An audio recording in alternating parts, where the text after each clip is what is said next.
바로 얼마 전에 우리 아시안 축구 경기가 있었습니다.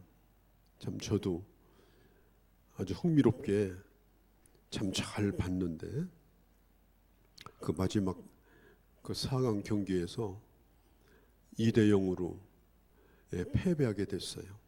축구를 좋아하다 보니까 왜 그 경기에 패배했나? 축구에 보면은 윙어라는 포지션이 있습니다. 양쪽 날개. 이 양쪽 날개 중에서 한쪽은 잘하는데 한쪽이 뚫려버리면 곧바로 공격을 받습니다. 그래서 번번이 뚫리고 또 뚫리고 그러면서 아주 고전을 하다가 패배를 하게 됐는데, 이 축구만 양쪽 날개가 중요한 게 아닙니다. 모든 것은 다 균형이 필요합니다. 이 균형이 맞지 않으면 아무리 큰 새도 하늘을 나를 수가 없습니다. 아무리 시설이 좋은 비행기도 하늘을 나를 수가 없습니다. 그래서 양쪽이 다 건강하고 강해야 그 맡겨준 그 팀이 건강할 수 있고 비행기도 날아갈 수 있고 그렇습니다. 그렇다면 교회는 어떠한가? 교회도 균형이 필요합니다. 오늘 저는 여러분들하고 그 얘기를 좀 하려고 합니다. 날개가 건강하면 하늘을 향해서 힘차게 올라갈 수가 있습니다. 교회가 그럴 수 있다면 참 얼마나 기쁜 일이겠습니까? 하나님은 우리에게 이 양쪽의 날개를 주셨고, 이것은 한쪽이 아무리 건강하다 하더라도 한쪽만 가지면 그냥 제자리를 뱅뱅 돌 뿐이지 절대로 하늘을 향해서 올라가지 못합니다. 힘은 쓰지만 그러나 안 됩니다. 그래서 한쪽만 강하다, 그거 가지고는 교회가 하나님의 뜻을 향하여서 하늘을 향하여 비상할 수가 없습니다. 양쪽이 건강해야 되는 것입니다. 그러면 그 양쪽 날개가 뭐냐? 오늘은 이 예배 모임에 대한 말씀을 드리려고 하는데, 하나는 교인들 전체가 모이는 공동 예배입니다. 공동 예배 대단히 중요합니다. 또 하나는 교인들이 소그룹으로 모이는, 그것이 부서의 모임이든 그것이 특별한 선교의 모임이건 아니면 그것이 구역 모임이건 그 소그룹 모임이 건강하게 잘 이루어져서 거기서 구체적으로 성도들이 서로 교제를 하고 또 그리스도의 사랑의 온기를 거기서 경험하고 그렇게 하게 될 때에 그 교회가 아주 건강한 교회가 될 수가 있는 것입니다. 사도행전의 교회는 모이기를 힘쓰는 교회였습니다. 오늘 성경에 보아도 이렇게 말하죠. 날마다 마음을 같이하여 성전에 모이기를 힘쓰고, 성전에 모이기를 힘썼다는 말은 사도행전의 4장에 있는 그 당시 성도들이 수가 어마어마했습니다. 어림잡아 10,000명에서 20,000명 되는 그런 숫자였습니다. 건물은 가지지 않았지만 그들은 성전에 있는, 말하자면 회랑, 앞마당과 같은 넓은 뜰에서 그들이 모여서 공동 예배를 드렸습니다. 그렇지만 그들이 늘 그렇게 오늘날처럼 매주마다 예배를 드릴 수가 없었습니다. 그래서 그들은 성전에 모이기를 힘쓸 뿐 아니라 집에서, 이건 성전이 아닙니다. 집에서, 이 말은 뭐냐?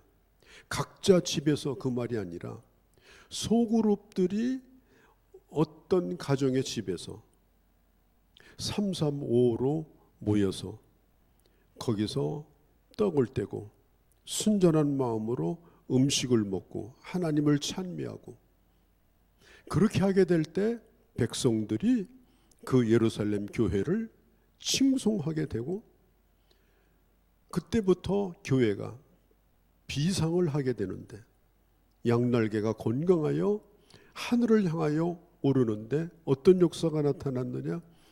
주께서 날마다 구원 받는 사람을 더하게 하셨다. 이 사도행전 교회는 바로 이 건강한 두 날개를 가지고 있었고, 그때 당시 건물도 변변치 못했고, 그리고 성도들의 가정도 그렇게 부유한 집이 없었습니다. 그렇지만 어떻게 하든지 그들은 성전 예배와 그리고 가정에서 모이는, 집에서 떡을 떼며 교제하는 그 모임을 지속적으로 함으로 인해서 어려운 가운데서도 교회가 폭발적으로 하나님 나라를 확장해 나가는 이런 놀라운 역사를 오늘 우리는 보고 있습니다. 그러니까 소그룹 모임, 이 작은 모임은 교회에서 대단히 중요합니다. 오늘 우리는 지난 코로나 시대를 지나가면서 이 두 가지를 거의 다 잃어버렸습니다. 공동 예배도 제대로 이루어지지 못하고, 숨어서 예배 드리고, 어떤 때는 문을 닫고, 어떤 때는 거리를 두고, 두려워서 나오지 못하고, 옆에서 말려서 못 나오고, 그리고 이렇게 공공기관에서 늘 확인을 하고 감시를 하니까 모이지 못하고, 그런 어려운 때를 3년을 지났습니다. 더군다나 몇몇이 모여가지고 어디에서 뭘 한다, 이건 상상도 할 수 없는 일이었습니다. 그러다 보니까 이 교회가 양날개가 다 부러진 채 3년을 지나다 보니까 이제는 어떻게 하든지 좀 다시 일어나야 되는데, 이 두 가지가 힘이 없는 것입니다. 우리는 지난 1년 동안 이 코로나 사태가 풀리고 1년 동안 한 해 열심히 모였고 최선을 다해서 교회가 회복을 향해서 우리는 노력을 했습니다. 그러나 우리가 다시 한번 생각해 보는 것은 이 두 가지 가운데 어떤 한 가지도 우리는 소홀히 해서는 안 되고, 그리고 이 두 가지가 어떤 한 가지만 해서도 안 되고, 이 두 가지를 활발하고 건강하게 잘 이루어지도록 해서 이제는 하나님의 교회가 하나님의 나라를 제대로 확장해 나가는 이런 시점에 와 있다, 그렇게 생각을 합니다. 사실 우리 작은 이 소그룹은 또 하나의 예배를 드리는 것은 아닙니다. 교회에서 소그룹으로 모인다고 하는 것은 사도신경하고 주기도문하고, 그 다음에 또 설교자의 긴 설교가 또 이루어지고, 그렇게 하기 위해서 소그룹 모이는 게 아니에요. 소그룹은 대그룹에서 할 수 없는 특별한 기능을 위해서 모이는 것입니다. 대예배의 숙소판이 아니에요. 우리는 예배를 드릴 때 내 옆에 있는 사람을 모르고 예배 드리잖아요. 예배 드리고 나서 30분, 1시간씩 옆에 사람하고 교제하고 예배당 나가는 거 아니잖아요.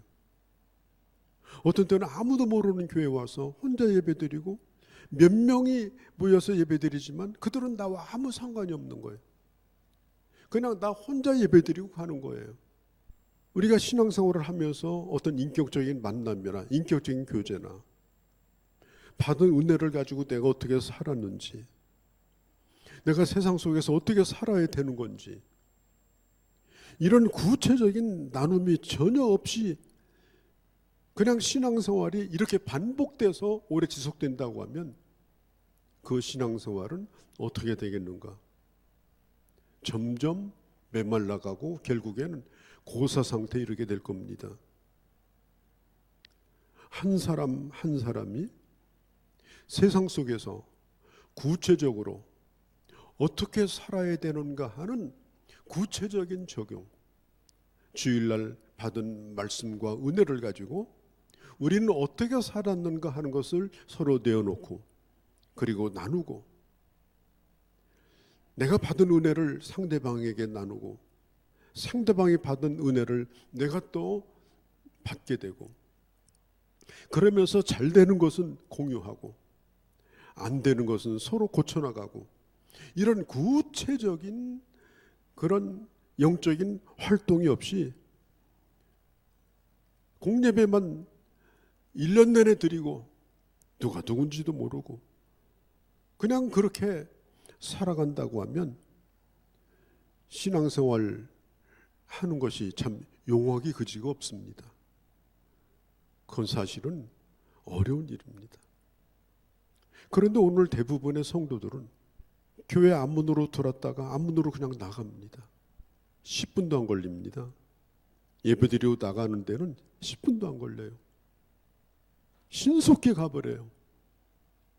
그러니까 사실 예배조차도 공동예배의 그런 느낌이나 공동예배의 유익도 경험하지 못하고 혼자 예배드리고 가는 거예요. 그냥 주일이니까 왔어요. 와서 그냥 예배드리고 가는 거예요. 우리는 예배당에 나와서 예배를 드리고 앞문으로 왔다가 앞문으로 나가면 안 돼요. 옆문으로 들어가야 됩니다. 그 옆문이 뭐예요? 나와 예배를 함께 드린 사랑하는 성도들과 작은 모임을 갖든지 교제를 갖는 그런 시간이 반드시 필요한 것입니다. 우리는 지난 어려운 시절에 이 공동예배에 대한 갈망이 우리에게 있었습니다. 그래서 우리도 모이지 못할 때는 저 4층 데크에서 우리가 모여서 야외니까 그것도 앞문 뒷문 다 잠가놓고 참 그런 예배를 드리면서 얼마나 이 공동예배가 절실한가, 그런 간절함이 우리에게 있었습니다. 정말 거룩한 손을 들어서 온 성도들이 하나님 앞에 함께 기도하고 함께 찬양하고 함께 구원의 은혜를 누리고, 그게 바로 천국의 축소판이에요. 요한계시록에 보면요, 이런 말씀이 나옵니다. 10장에 마지막 하나님의 나라는 주님의 보좌에 수를 헤아릴 수 없는 14만 4천이 주님을 찬양하는 곳이라고 했습니다. 여기서 14만 4천이라는 말은 숫자적인 14만 4천이 아니고 수를 헤아릴 수 없는 무수한 구원받은 하나님의 백성들의 수를 의미하는 거예요. 우리는 주님의 나라에 가서 그런 예배를 영원히 드릴 겁니다. 그러면서 뭐라고 찬양을 하는가 하면 계시록에 구원하심이 보좌에 계신 하나님의 어린 양에게 있다, 그러면서 주님을 찬양합니다. 그 예배를 이 땅에서 경험하는 것이 뭐냐? 그게 바로 공동 예배예요.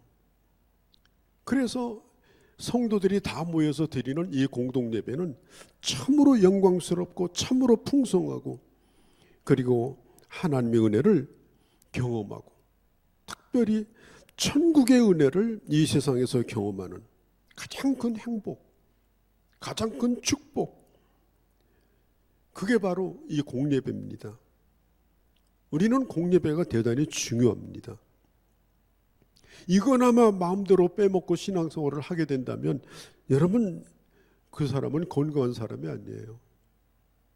반드시 성도들이 함께 모여드리는 이 공예배에 서로 참여해서 정규적으로 우리 주님 앞에 영광을 돌리는 것은 우리 신앙생활의 가장 중요한 것이고, 이것으로 인해서 누리는 은혜라고 하는 것은 이루다 말할 수가 없는 것입니다. 열심히 모여야 됩니다. 그리고 모일 때마다 하나님의 임재와 은혜를 경험할 수 있도록 우리가 예배를 준비하고 그리고 예배를 드리는 겁니다. 그러나 대중 예배가 가지고 있는 한계가 있습니다. 우리가 예배를 드리고 은혜를 받고 또 하나님의 말씀을 듣고 내가 이렇게 살아야 되겠다. 우리가 다 결심을 하고 돌아가죠. 그런데 교회 문을 열고 나가는 그 순간 거기는 어디냐? 교회와는 전혀 다른 벌써 문 바깥에 1미터도 안 떨어져서 거기는 세상 한복판입니다. 겉으로 표시는 안 하지만 우리가 교회 들어올 때는 영적으로 파김치가 돼가지고 다시 돌아옵니다. 새 힘을 얻어서 나가면 나가자마자 또 세상에 공격을 받습니다. 그러다 돌아올 때는 또 형편없이 깨져서 돌아옵니다. 이런 생활을 그냥 무의미하게 반복하게 되면 온 몸이 상처투성일 수밖에 없습니다. 예배당에 나와서 하나님의 은혜를 받는 것, 그것은 지속적인 것이라기보다는 정신이 번쩍 나는 정도입니다. 우리가 건강한 삶을 산다고 하는 것은 정신이 번쩍 드는 것만 가지고 안 돼요. 여러분 그렇잖아요. 새해 됩니다. 운동하겠다.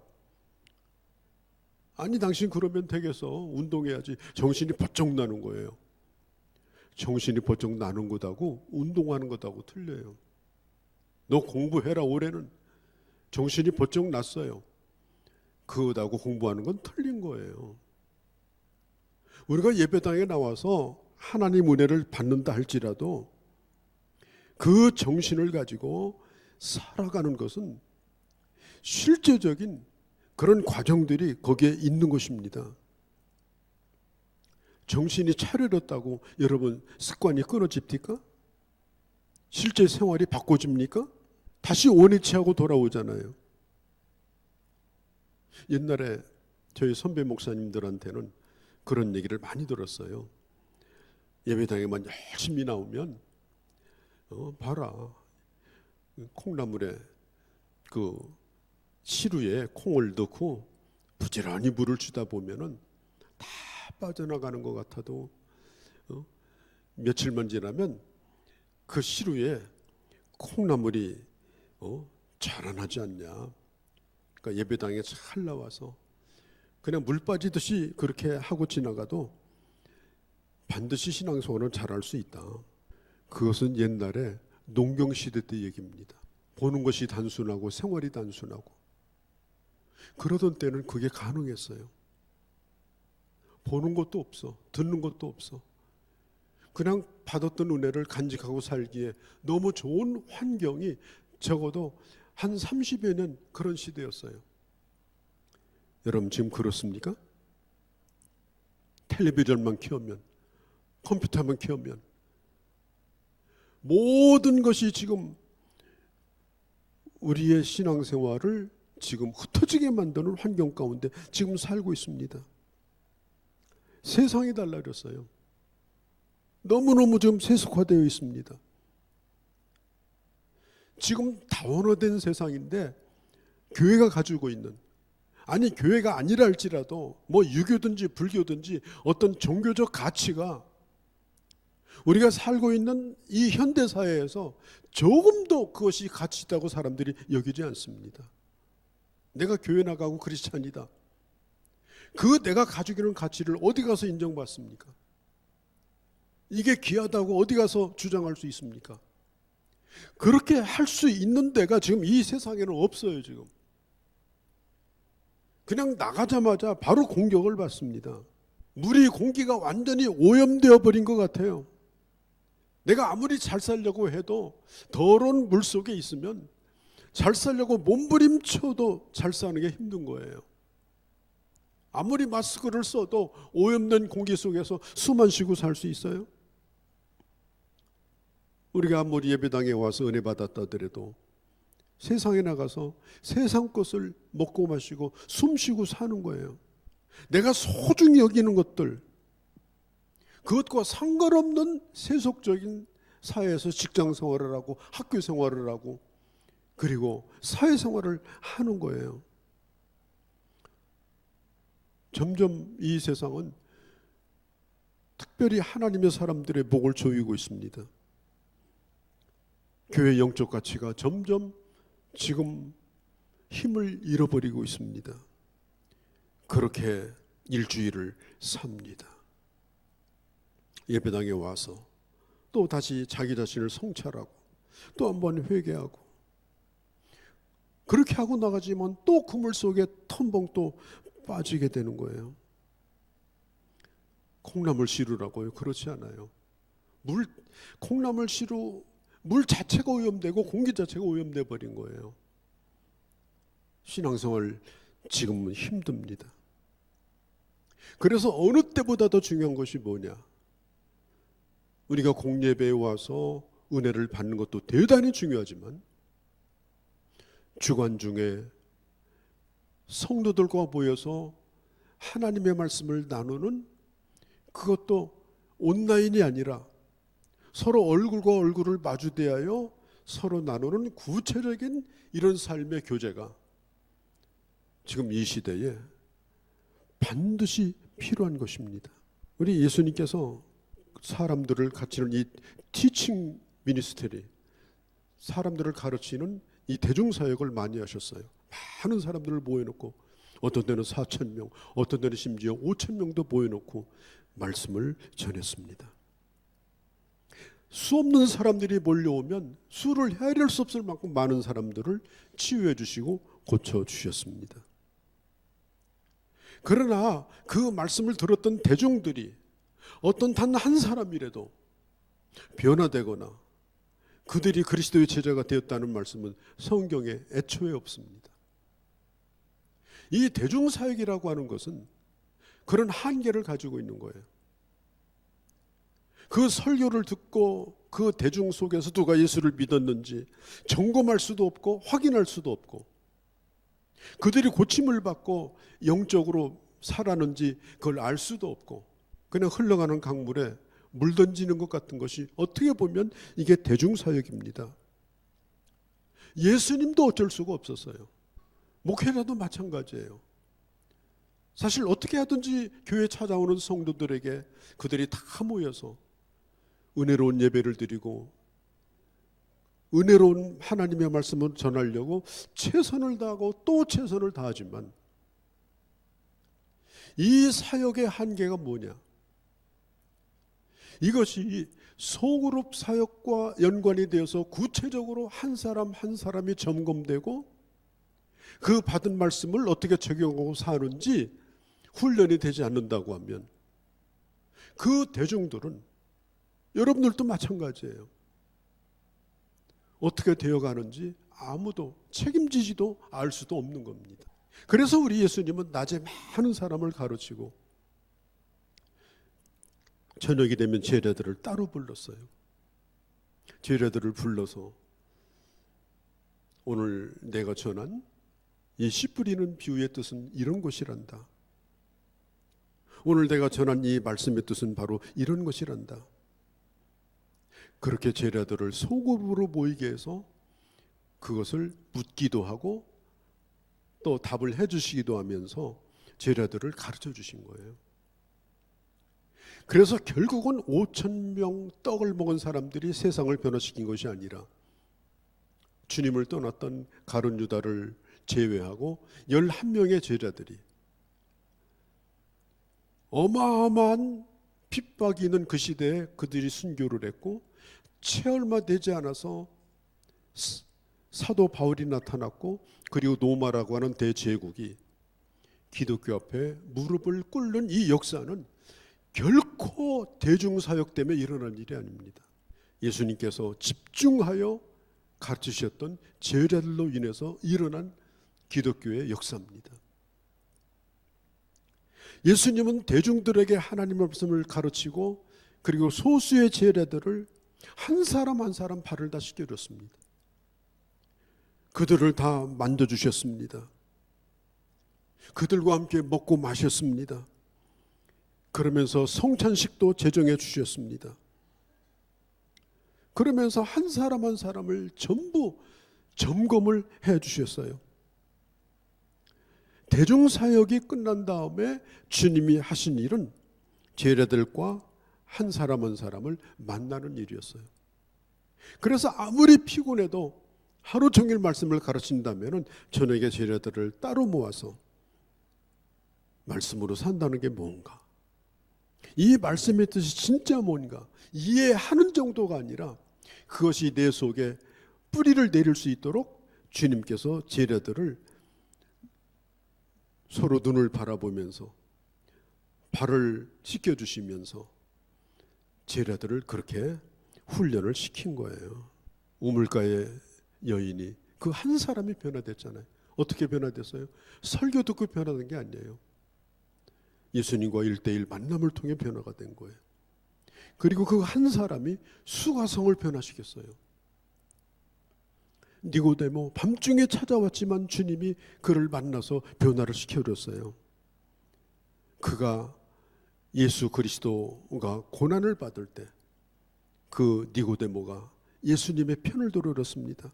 삭개오도 마찬가지입니다. 그래서 이 소그룹이라고 하는 날개, 이 소그룹이라고 하는 이 모임이 건강하지 않다고 하면 결국은 모이는 공중 예배로 교회가 아무리 수천 명 수만 명 모여도 그건 확인될 길이 없는 거예요.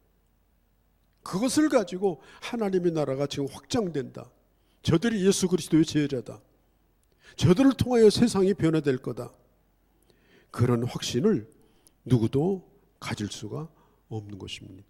우리 주님께서 온 세상을 다 사랑하시죠. 그런데 요한복음 13장에 보면 이렇게 말씀합니다. 주님이 제자들의 발을 다 씻겨주고 또 그들을 터치해 주시고 그 다음에 뭐라고 말씀하는가 하면 예수께서 자기가 세상을 떠나 아버지께로 돌아가실 때가 가까이 이른 줄을 아시고 이들을 사랑하시, 이들이 누구예요? 제자들이에요. 제자들. 이들을 사랑하시되 어떻게 사랑하셨느냐? 끝까지 사랑하셨다. 요한복음 13장 1절에. 주님은 그 대중들은 다 잃어버리셨어요. 떡을 먹여준 사람도 다 잃어버리고 병 고쳐준 사람 다 잃어버렸어요. 그 장부 만들어 가지고 기대 걸지 않았어요. 무슨 센터를 만들고 무슨 시스템을 만들려고 하지도 않았어요. 결국 주님이 이 세상을 떠나기 전에 끝까지 사랑하시며 품으며 기대를 걸었던 것이 누구냐? 구체적으로 말씀을 가르쳐줬던 그 소그룹의 제자들, 발을 씻겨줬던 그들, 다른 사람은 몰라도 그들이 결국 이 세상을 변화시킬 거라고 하는 확신을 가지고 그들에게 모든 기대를 다 걸고 최선을 다하여서 그 제자들을 세운 것입니다. 그리고 주님의 기대대로 그들이 세상을 변화시킨 것입니다. 여러분, 교회가 아무리 공예배가 그럴듯하게 굉장하게 문화적으로 숫자적으로 대단해도 물거품에 불과합니다. 거품이라는 게 뭐예요? 꺼지면 아무것도 없는 게 거품이에요. 실제적으로 삶을 나누고 훈련을 받고 그리고 점검을 받을 수 있는 소그룹 안에서 점검을 받고 그리고 함께 기도했던 그 사람들이 결국은 하나님의 나라를 지켜나가고 확장해 나가는 하나님의 사람들이 되어지는 것입니다. 은혜는 서로 나눌 때 배가가 됩니다. 격려도 나눌 때 그 격려가 됩니다. 대정으로부터 격려받는 게 아닙니다. 그건 인사치레로 받는 거죠. 실제로 격려를 받고 치유를 받고 은혜를 받는 것은 개인적인 소그룹의 만남 속에서, 그것도 나와 함께 예배를 드렸던 형제들 간에 이루어지는 교제 속에서 그게 가능한 것입니다. 특별히 오늘 현대인들에게는 이런 관계에 지금 목이 말라 있습니다. 저도 이제 나이를 먹어가니까 유튜브 같은 데를 찾아보면 많은 게 올라오는데 이런 게 올라와요. 많은 친구들을 사귀지 말라. 친구는 다 헛것이다. 사람은 결국 혼자 가는 것이니까 혼자 어떻게 살아야 되는가, 혼자 즐기는 법을 배워라.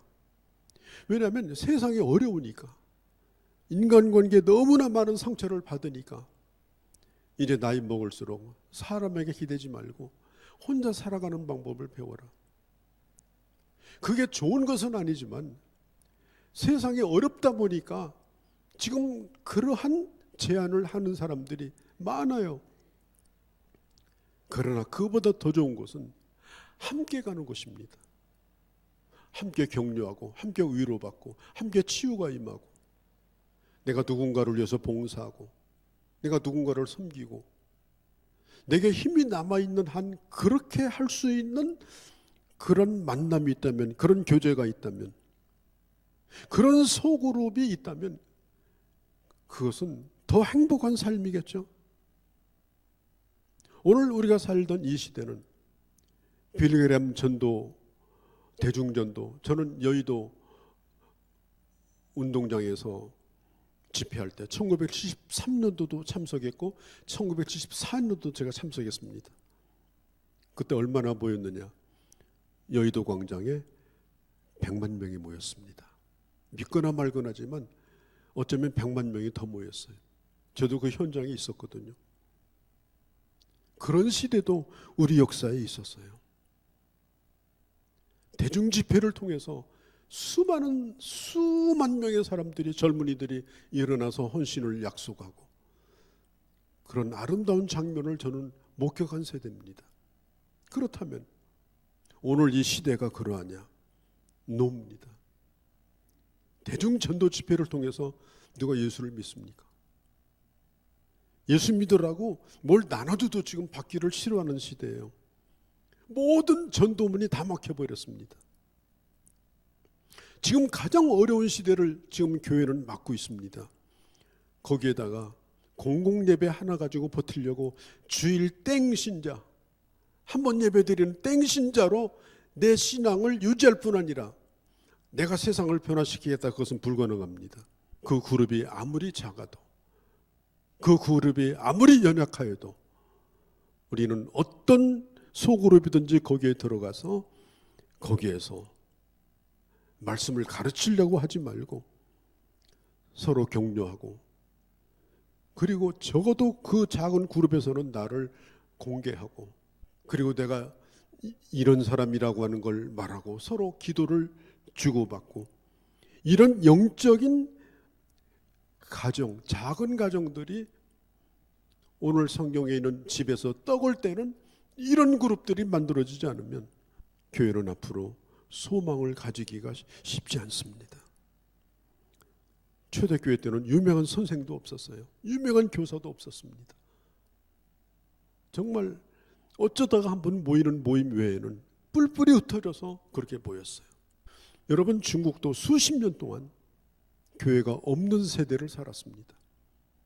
그런데 문을 딱 열고 보니까 1억에 가까운 사람들이 예수를 믿고 있었어요. 기적입니다. 그 원인을 찾아보니까 중국이 캄캄하고 어려운 시대에 작은 가정교회들이 무수하게 있었던 거예요. 무수하게. 그 가정교회들이 활성화되어지면서 결국은 중국이라고 하는 나라가 그 신앙을 지킬 수가 있었고, 그리고 어마어마한, 지금은 공산주의지만은 그러나 한 나라로서 크리스찬 인구를 지구상에서 제일 많이 가진 나라가 지금 현재 중국입니다. 그 뿌리가 뭐냐면은 바로 이 가정교회예요. 지도자가 없었어요. 저도 20몇 년 전에 중국을 한 10번 이상 드나들었지만, 그때 중국이 열려졌지만 제일 어려울 때였습니다. 그때도 가정교회였어요. 동네에 있는 아줌마, 아저씨들, 농사짓는 이웃집이에요. 근데 그가 인도자가 돼서 집에서 예배를 드리고 수없이 동네마다 그런 교회가 있었고, 그게 수면 위로 올라오자 어마어마한 그런 수가 되었던 것입니다. 양날개로 비상하자. 앞으로 우리에게 주어진 과제입니다. 주일 예배 한 번으로 버티는 건 어렵습니다. 영적인 균형 감각이 필요합니다. 저는 이 균형 감각에 대하여 오늘 이것뿐 아니라 다른 교회가 있을 때 다른 부분을 말씀을 드릴 겁니다. 오늘은 이 예배에 대한 것입니다. 오늘 사탄은 쏙입니다. 야, 사람들에게 상처받지 마라. 예배 딱 한 번 드리고 가. 주는 것도 받지 말고 가. 그냥 신사적으로 예배 드리고 너 믿음 혼자 지키면 돼. 그래서 내 신앙이 어떻게 돼가고 있는지 확인할 수도, 내 신앙을 실천할 수 있는 그런 조그만 마당 하나도 없어요. 그냥 홀로 살다가 홀로 들어오고 그렇게 하면서 점점 신앙은 고사되어져 가는 것입니다. 물론 극단으로 가는 건 안 좋습니다. 오늘날 선교단체는 교회가 없습니다. 그들은 강력한 소그룹을 합니다. 학생단체든지 일반 선교단체든지. 그런데 그 강력한 소그룹이 결국은 세상을 이끄느냐, 이미 한계를 인정하고 있습니다. 왜냐? 그들에게는 예배가 없습니다. 선교단체는 예배가 없고 소그룹만 있다 보니까 선교단체가 점점점 힘을 잃어버려요. 그 양쪽에 이런 극단적인 것은 안 됩니다. 둘 다 잘 해야 됩니다. 공적인 예배 정말 잘 들으셔야 됩니다. 뿐만 아니라 어떻게 하든지 성경 공부든지 구역이든지 부서 모임이든지 소그룹이 있으면 무조건 거기에 참여해서, 그리고 적극적으로 참여해서 서로 격려하고 서로 섬기는 법도 배우고, 그리고 그 그룹이 속해 있는 지역에서 어떻게 하나님의 말씀을 전할 수 있는지 함께 고민하고 그 지역을 품고 기도하고, 그렇게 하면서 하나님의 나라가 성경적으로 확장해 나가는 것입니다. 우리 교회가 이 균형을 다시 찾아서 앞으로 어려운 시대를 우리가 맞겠지만은, 그러나 하나님의 뜻을 이루는 하나님 나라 확장의 이 놀라운 역사를 위하여 하늘을 향하여 비상하는 그런 교회가 되기를 바라고, 또 저와 여러분이 구체적으로 올 1년 동안도 이를 실천을 향해서 나가는 우리 모두가 되어지기를 바랍니다.